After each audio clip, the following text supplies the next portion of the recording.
நண்பர்களே வணக்கம்.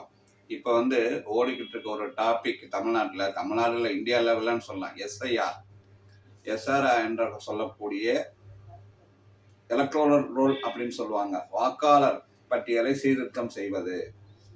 அதை அனைத்து எதிர்கட்சியினரும் எதிர்க்கிறார்கள். எதிர்ப்பதற்கு கிட்டத்தட்ட பல்வேறு ரீசன் சொல்றாங்க. ஏன்னா ஒரு சில அரசியல் கட்சி தலைவர்கள் இது என்ஆர்சி என்று சொல்லக்கூடிய தேசிய மக்கள் பதிவேடை அமல்படுத்துவதற்கான மறைமுக முறை. இன்னொரு குரூப் சொல்றாங்க சிஏஏ சிட்டிசன் அமெண்ட்மெண்ட் ஆக்ட் என்று சொல்லக்கூடிய ஒரு சட்டத்தை அமல்படுத்தக்கூடிய ஒரு முறை அப்படின்ற மாதிரி சொல்றாங்க. ஆனா ஒரே ஒரு விஷயத்தை எல்லாருமே மறந்துடுறாங்க. இந்தியாவில் பங்களாதேஷுக்கும் இந்தியாவுக்கும் இடைப்பட்ட எல்லையில் சில இடங்களில் வெறும் நதி மட்டுமே எல்லையாக இருக்கிறது. இதை நான் சொல்லல, பார்டர் செக்யூரிட்டி போஸ்ட்ல இருக்கக்கூடிய ரிட்டையர்டு பீப்புள் சொல்றாங்க.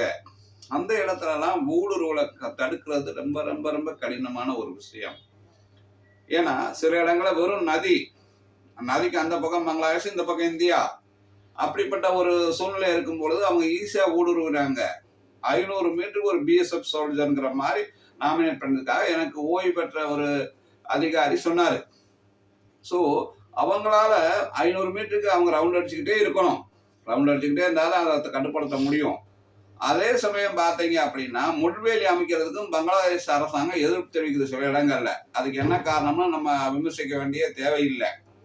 ஸோ அங்க ஊடுருவ அந்த பங்களாதேசிகள் மெல்ல நம்ம இந்தியாவில் இருக்க வெஸ்ட் பெங்கால் மாநிலம், மேற்கு வங்காள மாநிலத்துக்குள்ள அங்கிருந்து அப்படியே பைய நம்ம திருப்பூருக்கு ரொம்ப ஈஸியா வந்துடுறாங்க. இப்ப வடநா மாநிலத்தவர் என்று சொல்லக்கூடிய ஹிந்தி பேசும் மக்களை நாம் பொதுவாக வட மாநிலத்தவர் என்று கூறுகிறோம். அவர்கள் தமிழ்நாட்டின் மிகச்சிறிய நகரங்கள் முதற்கொண்டு ஊடுருவிருக்கிறாங்க. ஒரு குத்துமதிப்பான ஒரு சர்வே பிரகாரம் பார்த்தீங்கன்னா கிட்டத்தட்ட ஹிந்தி பேசுற மாநிலத்தவர்கள், ஹிந்தி பேசக்கூடிய மக்கள் தமிழ்நாட்டில் கிட்டத்தட்ட 75 லட்சம் பேர் வரைக்கும் இந்த புலம்பெயர் தொழிலாளர்கள், அதாவது வேலை வாய்ப்பு தேடி தமிழ்நாட்டிற்குள் வந்தவர்கள் கிட்டத்தட்ட 75 லட்சம் பேர் இருக்கலாம். ஹிந்தி பேசக்கூடிய மக்கள், ஹிந்தி பேசக்கூடிய மக்கள் என்ற போர்வையில், வடநாட்டவர் என்ற போர்வையில் பங்களாதேசிகள் ஈஸியாக ஊடுருவி விடுகிறார்கள். கிட்டத்தட்ட பீகார், ஜார்க்கண்ட், மேற்கு வங்காளம், அஸ்ஸாம் போன்ற எல்லையோர மாநிலங்களில் இது மிக மிக அதிகம். மேற்கு வங்கத்தில் போய் பார்த்தீங்கன்னா மால்டா, முர்ஷிதாபாத் அப்படிங்கக்கூடிய மாவட்டங்கள் எல்லாம் சுதந்திரத்தப்ப 40% இருந்தக்கூடிய சிறுபான்மை சமூக மக்கள், முஸ்லீம் மக்கள் இன்னைக்கு அந்த மாவட்டங்கள்லாம் 70% ஆயிருக்காங்கன்னா கண்டிப்பா ஊடுருவல் தான் காரணம். அங்கிருந்து அப்படியே பைய அசாமுக்கும் வந்துடுறாங்க, அசாம் வழியாகவும் ஊடுருவாங்க, பீகாருக்கு வந்துடுறாங்க, ஜார்க்கண்டுக்கு வந்துடுறாங்க. இன்னும் அதனுடைய வீரியம் தமிழ்நாட்டிற்கு முழுமையாக வரவில்லை என்று சொன்னாலும் தமிழகத்திலும் அதனுடைய பாதிப்பு தான் இருக்கும். நம்ம நிறைய செய்திகளை படிக்கணும். திருப்பூர்ல வங்கதேசத்தவர் கைது, கோவையில் வங்கதேசத்தவர் கைது, ஏதாவது ஒரு பிரச்சனை மாட்டிருப்பான், இன்வெஸ்டிகேட் பண்ணப்ப அவன் ரெக்கார்டை செக் பண்ணும் பொழுது அவன் மங்களாஸ்காரன் தெரியும். என்னை பொறுத்தளவுக்கு இதை எதிர்ப்பது எஸ்ஐஆர் என்று சொல்லக்கூடிய ஒரு விஷயத்தை மத்திய அரசு சரியான நேரத்தில் கையில் எடுத்திருப்பதாகவே நான் கருதுகிறேன். இவங்க முஸ்லீம் வாக்காளர்கள் நீக்கிடுவாங்க, எப்படி ஈஸியா முடியும் சொல்லுங்க? தலித்துகள், பிற்படுத்தப்பட்டவர் வாக்குகளை நீக்கிடுவாங்க, எப்படி முடியும்? சுப்ரீம் கோர்ட் மானிட்டர் பண்ணிட்டு இருக்கான். பீகார் தேர்தலே சுப்ரீம் கோர்ட் பீகார் தேர்தலில் எஸ்ஐஆர் என்ற ஒரு விஷயம் நடந்த பொழுது சுப்ரீம் கோர்ட் தலையிட்டு பல்வேறு கண்டிஷன்களை வைத்து சுப்ரீம் கோர்ட் மேற்பார்வையிலே அந்த பீகார் சிறப்பு தேர்தல் சீர்திருத்த நடைமுறையே வந்தது, வாக்காளர் சீர்திருத்த நடைமுறையே வந்தது.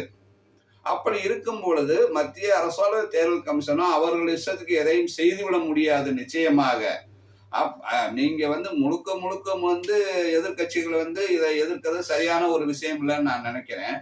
நிச்சயமா அதுல பாதிக்கப்படுவோர் யாராவது இருந்தால் அவர்களுக்கு உதவுவதற்கு நிச்சயமாக நீதிமன்றங்கள் இருக்கின்றன, பல விஷயங்கள் இருக்கின்றன. ஏன்னா நம்ம பங்களாதேஷ்காரன் நம்ம பக்கத்திலே இருக்கிறான், நம்ம பக்கத்து கடையில வேலை செய்யலாம், ஹிந்தி பேசுறவங்களை பக்கத்து பலசர கடையில வேலை செய்யலாம், சலூன்ல வேலை செய்யலாம், டிபார்ட்மெண்டல் ஸ்டோர்ல வேலை செய்யலாம். அங்க வேலை செய்யறது பங்களாதேஷிங்கிறது நமக்கே தெரியாது.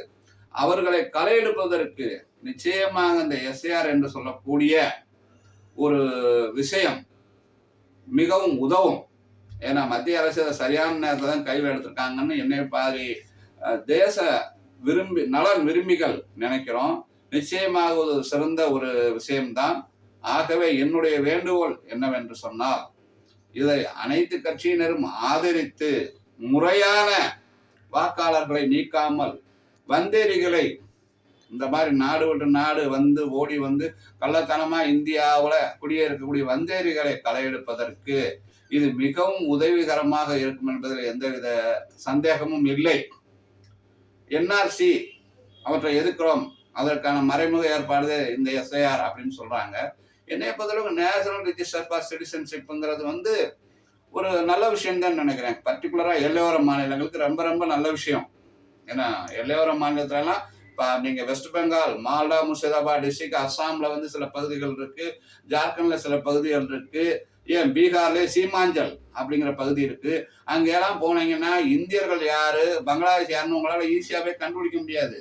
ஸோ அதனால இந்த எஸ்ஆர் என்று சொல்லக்கூடிய ஒரு டிரைவ், ஒரு நடவடிக்கை மிக சரியானதாகவே இருக்கிறது என்றது என்னுடைய கருத்து. ஆனால் அதே சமயத்தில் அதில் ஏதும் குறைபாடுகள் இருக்கும் என்று சொன்னால் நிச்சயமாக அதில் தலையிடுவதற்கு நீதிமன்றங்கள் இருக்கின்றன, முறையான அமைப்புகள் இருக்கின்றன. ஏன் எதிர்கட்சிகள் எதிர்ப்பே தவறுகள் நடக்க விடாமல் செய்யும் என்பது என்னுடைய கருத்து. ஆகவே அவற்றை முறையாக கண்காணித்து இந்த எஸ்ஐஆர் என்று சொல்லக்கூடிய ஒரு விஷயத்தை அனைத்து கட்சியினரும் இணைந்து மத்திய அரசோடு துணை நின்று தவறுகள் நடக்காமல் அதை நிறைவேற்ற வேண்டும் என்பது என்னுடைய தனிப்பட்ட கருத்து. நன்றி, வணக்கம்.